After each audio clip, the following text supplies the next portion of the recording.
Bienvenue dans En Présence, le podcast qui t'invite à ralentir, ressentir et revenir à l'essentiel. Je suis Mathilde et je t'accompagne avec douceur et en conscience sur le chemin de la guérison. Ici, je te parle avec le cœur de santé mentale, d'émotions, de système nerveux, de résilience, de reconnexion à soi et à la nature, pour que tu puisses pleinement reprendre ton pouvoir intérieur et ainsi vivre une vie plus épanouie et plus sereine.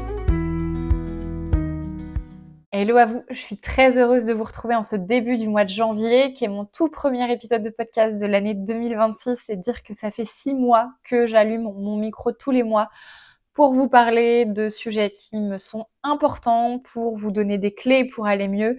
Et donc cet épisode, en ce début janvier, il est significatif aussi parce que on vient de passer une nouvelle année, on arrive en 2026, on a certainement plein d'objectifs, on a certainement plein d'intentions pour cette nouvelle année, qui j'espère vont être tenues toute l'année. Mais si ça fait comme les années précédentes, en fait on a des objectifs au mois de janvier et puis dès le 15 janvier, on a un petit peu perdu le fil de ces objectifs et on retombe un peu dans nos travers.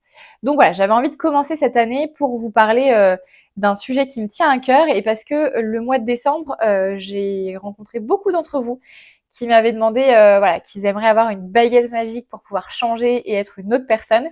Et donc aujourd'hui, on va traiter de ça, mais avant de rentrer dans ce sujet-là, j'ai envie qu'on parle un petit peu de ce qu'on a vécu en 2025 et de ce nouveau cycle qui s'ouvre à nous.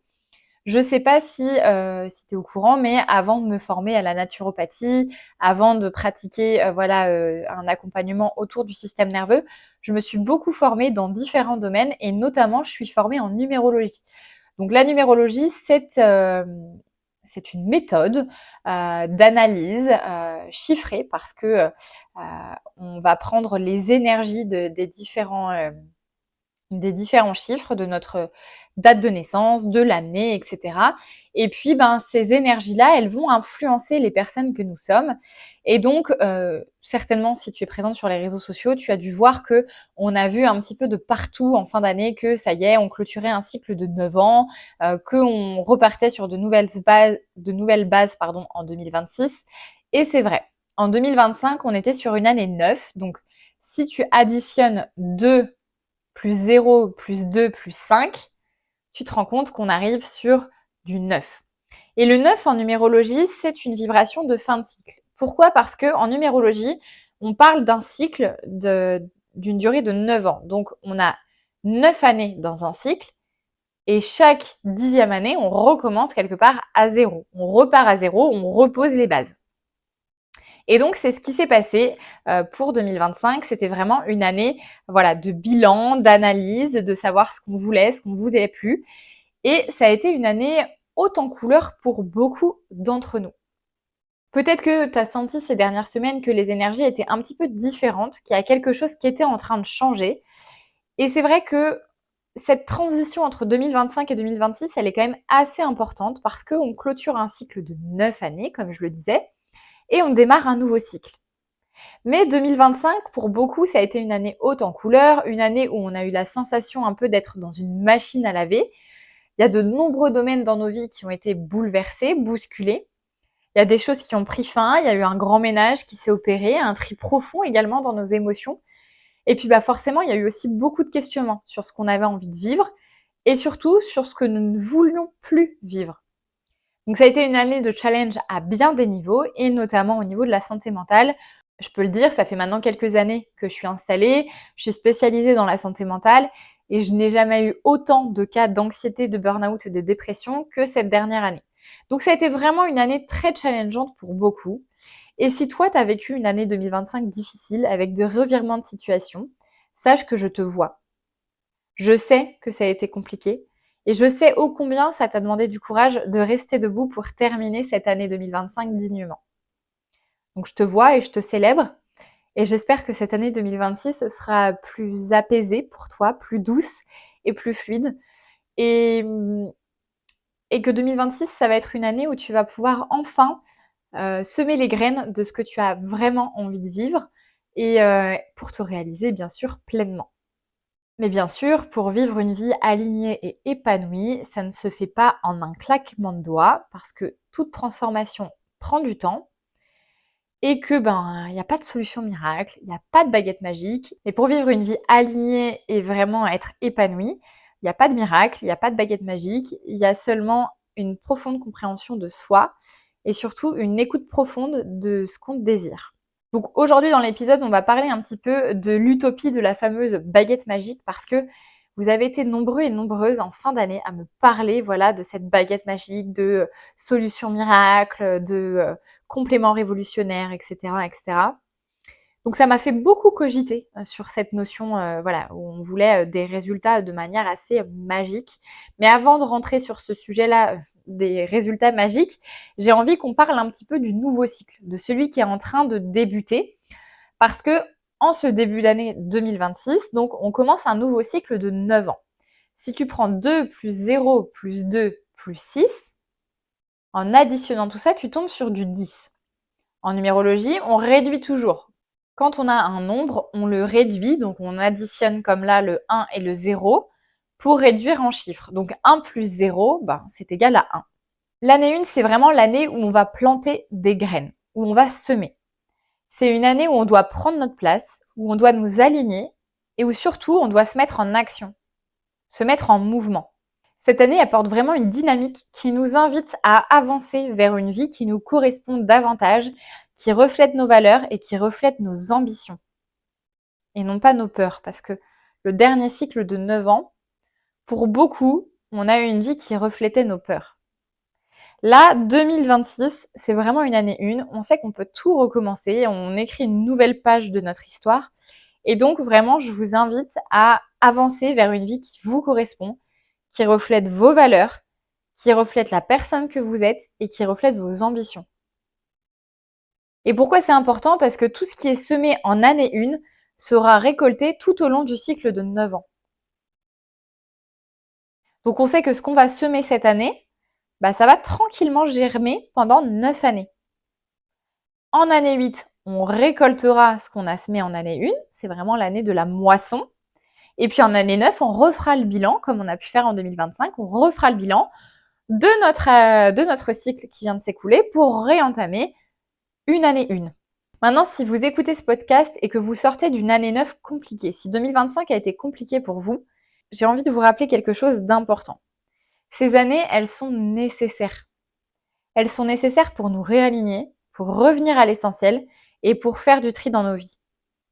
On est obligé de passer par là. Par contre, une chose est sûre, c'est qu'après les nuages vient toujours le soleil. Donc c'est important de garder la foi, même quand c'est difficile. C'est passager, c'est nécessaire. On a besoin parfois de se dépouiller intérieurement pour mieux renaître. Et donc c'est un peu ce qui s'est passé en 2025. On a vraiment fait un grand tri. Ça a été inconfortable, mais ça a été nécessaire si on veut vivre une année 2026 plus joyeuse et plus alignée. Et c'est d'ailleurs aussi pour ça que peut-être tu as ressenti comme une sensation de fissure entre 2025 et 2026. Et puis ces derniers jours, en prenant le temps aussi, moi, de ralentir et de revenir à moi, j'ai vraiment eu la sensation qu'on était à la croisée des chemins. Peut-être que tu l'as senti dans les énergies de cette fin d'année, peut-être que tu le sens encore dans cette énergie de nouvelle année. Cette sensation vraiment de fissure entre le monde d'hier et le monde de demain, entre ce que nous avons vécu et ce que nous voulons vivre. Et cette fissure, elle se dessine déjà depuis quelques années, mais elle devient de plus en plus importante. Il y a vraiment d'un côté plein de choses dans ce monde qui me choquent, un monde qui a beaucoup de violence, beaucoup d'injustice, qui est loin d'être joli et positif. Et puis de l'autre côté, il y a aussi un monde où on voit les choses évoluer, où on voit des sujets émerger, notamment autour de la santé mentale, du trauma, du système nerveux, de la théorie polyvagale, de la partie émotionnelle, du subconscient. Finalement, c'est comme si deux réalités s'entrechoquaient. Une réalité porteuse d'espoir et d'évolution positive, et puis une réalité porteuse de peur et d'inquiétude pour l'avenir. Et cette sensation-là de fissure, elle nous invite vraiment à penser et à sentir cette croisée des chemins. Et ça se fait pas en un claquement de doigts non plus. Ça demande du temps, ça demande de la patience, et ça demande aussi une profonde foi et une profonde incarnation de qui on est vraiment. Alors si depuis quelque temps, tu te sens incomprise de ton entourage, si tu sens que le monde dans lequel on vit actuellement, il ne te correspond plus, si tu ressens comme une dissonance entre ce que tu as envie de vivre, ce que tu vis réellement, sache que t'es pas seule. T'es pas seule, je te vois et je te comprends parce que moi aussi, j'ai été dans cet entre-deux, dans cette période pas très confortable où il y a beaucoup de choses qui me convenaient plus. Il y a beaucoup de choses que j'ai envie de redessiner, de changer, d'améliorer. Et ce process-là, il demande du temps. Et il demande vraiment d'aller travailler sur aussi nos blessures profondes, nos émotions profondes, pour vraiment faire des choix beaucoup plus conscients et qui nous conviennent davantage. Et l'année 2025, elle a été pour moi aussi très challengeante. Et puis une des grandes leçons que j'ai apprises durant cette année, c'est d'écouter davantage et de parler moins. Parce qu'on apprend beaucoup plus en écoutant quelqu'un de parler, parce que écouter l'autre, écouter le quotidien, écouter la vie, il y a forcément des choses qui se dévoilent devant nos yeux. Et ça nous aide à y voir plus clair. Donc finalement, cette année, j'ai un peu inversé la tendance. J'ai appris à davantage écouter la vie, écouter les silences aussi, et à parler beaucoup moins. Parce que justement, j'étais dans ce process intérieur. Et puis cette année, l'année dernière, parce que à l'heure où j'enregistre cet épisode, on est en 2026. L'année dernière, je me suis aussi sentie un peu résignée, mais dans le bon sens du terme. Résignée dans le sens où j'ai plus envie de convaincre les gens, parce que je considère qu'il n'y a personne à convaincre. Il n'y a personne à convaincre parce que je considère que je ne détiens pas la science infuse. Par contre, effectivement, j'ai des manières de penser, j'ai une philosophie de vie, j'ai aussi des choses qui sont importantes pour moi, des non négociables.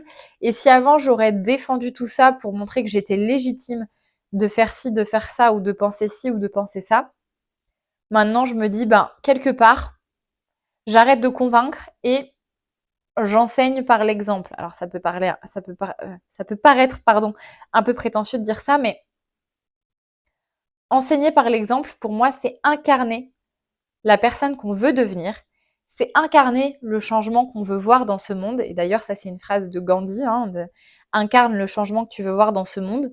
Eh ben, je suis vraiment dans cette optique-là depuis 2025 et je sens que ça va continuer, d'infuser sur cette année 2026, de vraiment être le changement que je veux voir dans le monde, sans chercher à convaincre, parce que de par ce que je vais incarner, de par la personne que je vais être, je vais peut-être inspirer d'autres personnes à faire de même, à prendre soin d'eux, à se passer en priorité et ainsi de suite.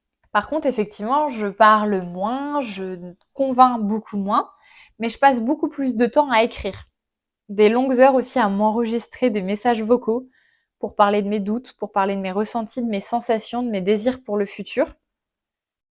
En année 9, j'ai vraiment appris à revenir à moi et à faire de la place pour ce qui comptait vraiment. Mais avant d'en arriver là et avant d'arriver à cette conclusion de l'année 9, il m'a quand même fallu retraverser une passe vraiment compliquée au niveau de ma santé pour encore une fois me réaligner. Si vous avez écouté l'épisode 1 de mon podcast, vous connaissez mon cheminement et vous savez aussi que ce cheminement-là et la personne que je suis aujourd'hui, c'est tiré des expériences de santé qui m'ont fait évoluer professionnellement et qui m'ont fait prendre des virages jusqu'à aujourd'hui être coach au niveau de la santé mentale et du système nerveux. Et malgré mon job, malgré toutes les connaissances que j'ai sur la santé, ça m'a pas empêché en 2025 d'être moi aussi de nouveau challengée sur la santé. Et donc j'ai pris beaucoup de temps l'année dernière pour me retirer du monde et pour revenir à moi, pour essayer de comprendre aussi les messages que mon corps essayait de me passer, pour toujours me réajuster. Parce que pour moi, la santé, c'est ce qu'on a de plus cher au monde. C'est aussi pour ça que je continue perpétuellement à travailler sur moi, à prendre soin de moi et à me soutenir. Et donc toute cette introspection qui a été menée en 2025, elle va forcément modifier la direction que je vais donner à mon activité en 2026. Je le sais, je le sens. Pour l'instant, j'en dis pas plus parce qu'il y a encore des choses qui sont en process et qui sont pas totalement bâties pour pouvoir en parler. Mais par contre, effectivement, 2025 m'a fait toucher le fond sur certains sujets Et donc en 2026, j'ai vraiment envie de changer des choses et de faire évoluer ma manière d'être en tant que professionnelle et ma manière d'accompagner. Donc sachez d'ores et déjà que tout ce qui va arriver en 2026, ça fait référence à ce que j'ai traversé, à ce que j'ai processé et à toutes les questions que j'ai pu me poser. Donc c'est des choses qui ont été vraiment réfléchies et cette année 9, elle est vraiment là pour ça. Et du coup, c'est une parfaite transition pour vous dire que les changements que vous allez voir cette année, ils sortent pas comme ça du chapeau en un claquement de doigts. Il m'a fallu traverser l'inconfortable, il m'a fallu me remettre en question, il a fallu que je revienne au cœur de qui j'étais, au cœur de mes émotions. Il a fallu que je me casse le nez aussi à certains moments pour en arriver aux conclusions que j'en ai tirées et du coup pour en arriver aux objectifs que j'ai posés pour cette année 2026. Il m'a fallu passer par tout ça pour savoir un peu plus ce que j'avais envie et ce que j'avais plus envie. Et sur cette fin d'année dernière, justement, j'ai beaucoup de personnes qui m'ont dit des choses comme j'aimerais avoir une baguette magique pour être une personne totalement différente. J'aimerais vraiment croire que ce complément alimentaire, il est révolutionnaire et qu'il va vraiment m'aider. Les autres, ils ont de la chance, ils vont mieux eux. Ou alors, c'est quoi leur secret? Parce que moi, j'ai l'impression que je tourne en rond, que vraiment, ça va pas mieux, alors que je vois tout le monde vivre une vie géniale, etc. Et ces phrases, elles sont quand même assez représentatives de notre société. Elles sont représentatives de cette société impatiente qui veut que tout aille vite. À l'image d'une commande Amazon passée un samedi matin et livrée le soir même ou le dimanche midi. Les gens, ils ont plus le temps d'attendre. Faut que ça aille vite et surtout que ce soit tout de suite. Et ça, c'est une vraie problématique parce que dans le travail que je fais, dans les accompagnements que je propose, je dis toujours qu'on n'a aucun résultat rapidement. Parce que tout ce travail sur le système nerveux, sur les émotions et sur l'hygiène de vie, ça prend du temps. Et c'est normal, parce qu'on a besoin de processer chaque petit changement. Parce qu'au-delà d'être un changement au niveau de mon assiette ou de mon sommeil, ça va bien au-delà de tout ça. C'est un changement où on élève la conscience de notre santé et on élève aussi la conscience de ce qu'on a besoin et de ce qu'on n'a plus besoin. Et cette forme d'impatience, elle nous fait vivre vraiment dans un rythme effréné qui nous mène tout droit vers ce système qui nous positionne de toute façon dans un schéma de survie. On est tellement dans un rythme effréné, avec tellement de pression, tellement de deadlines, etc., où tout va très vite, que notre système nerveux, il a plus le temps d'être dans l'instant présent. Et ça, c'est vraiment problématique, parce que si tu as déjà écouté les autres épisodes que j'ai faits autour de la théorie polyvagale, donc là, si tu les as pas écoutés, je te renvoie vers l'épisode 10, 11 et 12 de mon podcast. Ces 3 épisodes-là, ils évoquent la théorie polyvagale et notamment le système nerveux. Et j'évoque notamment les 3 états, l'état ventral, sympathique et dorsal. Quel est l'état qui nous permet de vivre dans l'instant présent? C'est l'état ventral. Donc c'est l'état de sécurité, c'est l'état de plénitude, d'apaisement, c'est l'état vraiment de, quelque part, de confort. Mais si on vit dans un rythme effréné, où il faut toujours faire plus, toujours avoir un coup d'avance sur demain, toujours réfléchir à qu'est-ce qu'on va faire à manger quand on aura un tel à la maison, et puis les enfants, il faut qu'on gère ci, il faut qu'on gère ça. On a une société qui est tout le temps à travailler sur le coup d'avant, sur le coup d'avance, avoir toujours un temps d'avance sur ce qu'on va vivre. Le fait de toujours être sur ce travail, d'avoir un coup d'avance, ça nous positionne dans un mode sympathique, voire dans un mode dorsal, et pas dans notre mode ventral. Donc ça, c'est problématique pour le système nerveux, parce que ce rythme effréné et cette impatience, elle révèle tout simplement que notre système nerveux est dérégulé. Qu'on n'a plus assez accès au ventral pour vivre correctement. Or, l'état ventral, c'est aussi l'état de la régénération et de la guérison. Donc quand on est face à un challenge de santé, quel qu'il soit, hein, que ce soit des troubles digestifs, des troubles du sommeil, des troubles articulaires ou je ne sais quoi, il faut impérativement pouvoir retrouver l'accès au ventral pour permettre naturellement au corps de se réguler et de retrouver son état d'homéostasie, donc son état d'équilibre et de santé. Donc quand j'entends qu'on a envie d'avoir une baguette magique pour être une toute autre personne ou que tel ou tel complément a l'air d'être révolutionnaire ou que sais-je, ça reflète quand même qu'on n'a pas vraiment accès au ventral. Ça reflète cette pression, cette urgence. Et l'urgence, c'est quoi? C'est du mode sympathique. Et puis, il y a une deuxième chose quand même qui se cache derrière cette impatience, c'est que c'est aussi assez représentatif de ce qu'on a voulu nous faire croire pendant des années, notamment en termes de santé. Pendant des années, on nous a fait croire que prendre une petite gélule, ça allait tout révolutionner. Or, ça cache juste le symptôme, sans prendre en considération le problème à la racine. Et si on considère que pour améliorer sa santé et résoudre les problèmes de santé, on a besoin de revenir dans le ventral, alors toute personne, et là, toi qui m'écoutes, tu fais partie de ces personnes-là, on a tous et toutes besoin d'aller soutenir notre système nerveux. C'est la base.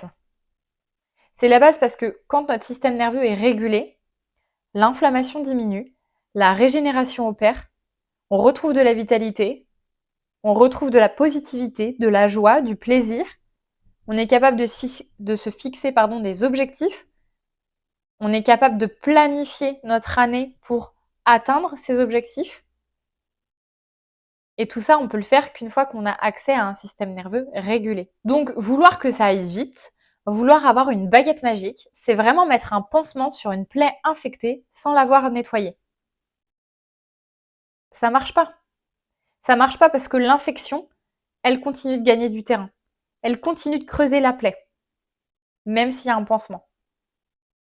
Donc, si on veut aller mieux, si on veut vraiment changer et vraiment être pleinement épanoui et se réaliser pleinement dans sa vie, on doit d'abord nettoyer la plaie et après mettre un pansement pour que ça cicatrise. Il n'y a pas de secret, hein. Quand on veut aller mieux, il faut aller travailler ce qui est déjà sous nos yeux. Parce que tous les endroits où on souffre dans notre vie sont des endroits qui nous amènent à être plus conscients de ce qui nous correspond, de ce qui nous correspond plus, de là où nous sommes alignés et de là où on n'est plus alignés. Et si je prends mon exemple personnel, mon premier burn-out, il n'est pas arrivé par hasard. Il est arrivé à un moment de ma vie où j'étais plus alignée. Il y avait un décalage entre qui j'étais, entre mes valeurs et ce que je faisais à l'instant et ce que j'avais envie de faire plus tard. Et l'année 2025, elle est vraiment venue mettre ça en lumière encore une fois. Cette recrudescence d'anxiété que j'ai vécue, ça n'a pas été là par hasard. Elle était là parce que dans mon quotidien, il y avait des choses avec lesquelles j'étais plus alignée. Parce que moi aussi j'ai évolué, parce que moi aussi j'ai changé. Mais que je continuais de faire parce que c'était comme ça. Donc 2025, c'est venu mettre en lumière tout ça. 2026, c'est le moment de semer autre chose. Et puis bon, j'ai aussi été cette personne, qu'on se le dise, pendant des années à chercher la solution miracle, le complément alimentaire qui allait tout changer, la formation qui allait révolutionner ma vie professionnelle, le livre qui allait me transformer du jour au lendemain. Cette recherche constante de la chose qui allait changer ma vie m'a amené qu'à une chose, m'éloigner de moi-même. Ne plus savoir qui j'étais, être totalement perdue dans ma vie personnelle et professionnelle, à avoir des grosses remises en question, mais sans jamais vraiment aller au fond des choses. Et il m'a fallu finalement revivre un deuxième burn-out pour revenir à l'essentiel. Pour comprendre que ce que je cherchais, la fameuse clé, la fameuse solution magique, elle n'existait tout simplement pas. Et surtout pour réaliser que les pistes de travail, elles étaient sous mon nez depuis des années. J'avais juste pas voulu les voir. Ou j'avais juste pas voulu mettre le nez dedans pour différentes raisons. Et c'est là que ça devient intéressant. Et du coup, je vais peut-être poser une question qui dérange. Parce que quand la solution, elle est là depuis un moment, quand l'invitation à s'engager pour prendre soin de soi est là depuis un moment, mais qu'on ne la saisit pas, j'ai envie de te demander quel est le bénéfice secondaire. Quel est le bénéfice secondaire de cette situation où tu es malheureuse, où tu te sens pas bien dans ta vie, mais où tu ne passes pas forcément à l'action pour prendre soin de toi? Qu'est-ce qui se joue derrière tout ça? Est-ce qu'il y a des croyances limitantes qui te retiennent? Est-ce qu'il y a des schémas répétitifs que tu reproduis encore et encore sans t'en rendre compte? Est-ce qu'il y a des parts protectrices de toi qui te maintiennent dans cette situation? Aussi confortable, aussi inconfortable soit-elle parce qu'elle est connue et elle est familière? Et toutes ces réponses à ces questions, ça relève d'un travail personnel, d'un retour à soi, d'un réel désir de se comprendre pour soutenir son corps de la manière la plus juste possible. Et c'est pour ça que dans le prochain épisode, on va aller explorer ensemble les 7 formes concrètes d'auto-sabotage qui nous empêchent d'atteindre nos objectifs de santé et de bien-être. Et de manière générale, ces 7 clés d'auto-sabotage qui nous empêchent de nous réaliser. Parce qu'en cette période de nouvelle année du mois de janvier, avec tous nos objectifs et nos résolutions, on sait très bien que chaque année on en prend et chaque année on ne les tient pas. Donc ça va être intéressant de comprendre pourquoi on ne tient pas ces résolutions et ces objectifs. Et puis si tu as cliqué sur cet épisode en pensant que j'allais te donner des solutions miracles, sache que je ne donne jamais, jamais de solutions miracles. Parce que quand on veut vraiment prendre soin de soi et améliorer notre vie, nos émotions, etc., ça demande du temps. Ça demande aussi de l'engagement, ça demande beaucoup de courage pour aller voir ce qu'on n'a pas envie d'aller voir, et ça demande aussi une confiance inébranlable en notre corps. Parce que notre corps, c'est une machine magique, capable de retrouver son équilibre et son homéostasie. Le corps, il est capable de tout transformer.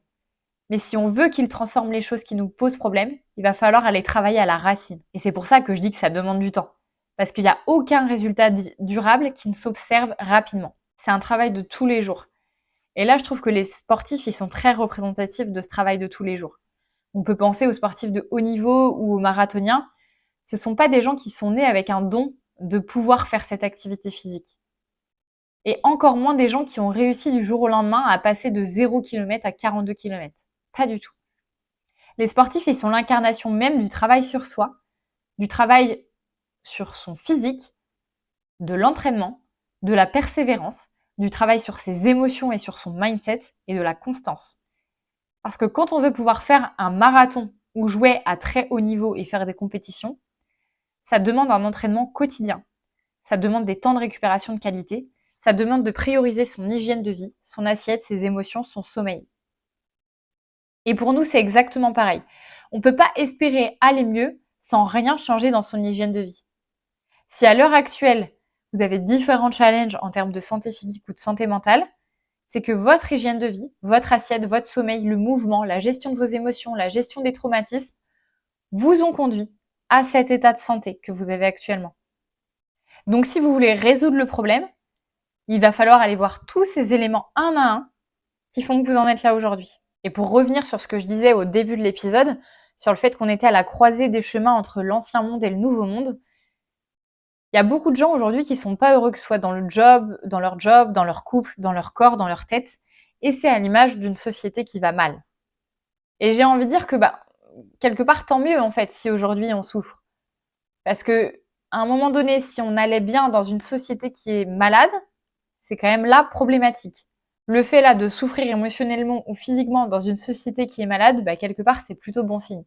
Ça veut dire qu'on est conscient et qu'on n'est pas résigné, qu'on aspire à autre chose et qu'on sait qu'il y a autre chose qui est possible. Parce que les personnes qui vont bien à l'heure actuelle alors que le monde va mal sont des personnes qui ne sont pas forcément conscients de ce qu'ils sont en train de vivre et qui quelque part sont un peu résignés, sont un peu soumis à tout ça. Si tu vas mal et si tu as envie de changer les choses, c'est que tu as envie de reprendre ton pouvoir et que tu n'es pas soumis à ce mal-être général. Donc bravo à toi. Et puis pour ceux et celles qui ont déjà commencé à travailler sur leur bien-être, et je sais que dans mon podcast, il y a beaucoup de personnes des accompagnements qui écoutent le podcast, sache que je te célèbre. Je te célèbre d'avoir commencé ce chemin parce que je sais ô combien tu as la sensation de marcher à contre-courant d'une société qui nous demande de toujours faire plus, de toujours faire plus vite, d'être parfait au travail, parfait à la maison, d'être beau, d'être toujours hyper présentable, d'atteindre les objectifs qu'on nous a fixés. Mais cette course au toujours plus, si tu es en suivi avec moi, tu sais que ça nous pousse à aller mal. Donc moi aujourd'hui, je vais t'inviter à avoir une course au toujours moins. Parce que si on veut aller mieux, il va falloir faire moins. Moins de charge mentale, moins de rumination, moins de troubles du sommeil, moins d'aliments transformés, moins de dépendance aux écrans, moins de pression, moins de il faut, moins de déconnexion de soi. Et donc plus d'écoute de soi, plus de présence, plus d'alignement, plus de courage, plus de patience, plus de constance et plus de douceur envers soi-même. Dans le prochain épisode, on explorera ensemble les 7 formes concrètes d'auto-sabotage qui nous empêchent d'avancer. J'en dis pas plus, je pense que ça va être un épisode croustillant. En tout cas, j'ai hâte de l'enregistrer parce que vraiment, c'est un sujet qui revient très régulièrement en suivi. Donc vraiment, vraiment hâte de vous partager les 7 formes concrètes d'auto-sabotage. Et puis juste, je te rappelle qu'on est à un tournant, à un moment où on peut choisir de continuer dans l'ancien paradigme ou d'oser créer notre propre chemin. Cette année 1, c'est une année pour planter des graines, pour s'engager vraiment et pour prendre notre place. Alors je vous invite, vous, à vous poser ces questions d'ici le prochain épisode. Quelles sont les invitations que mon corps, que ma vie et mes émotions me lancent depuis un moment et que je n'ai pas encore saisi? On se donne rendez-vous dans le prochain épisode pour explorer ensemble ce qui nous empêche concrètement d'avancer. Et d'ici là, prends soin de toi et reste en présence. Merci à toi d'avoir écouté l'épisode jusque-là. Si tu repars avec un mot, une sensation ou une envie de t'ancrer un peu plus dans l'instant, alors ce podcast a trouvé sa place. Pour le faire rayonner, je t'invite à le partager autour de toi et à lui laisser la note de 5 étoiles sur ta plateforme d'écoute préférée. Et n'hésite pas à m'identifier sur les réseaux sociaux, je serai ravie de te repartager. D'ici là, prends soin de toi et reste en présence.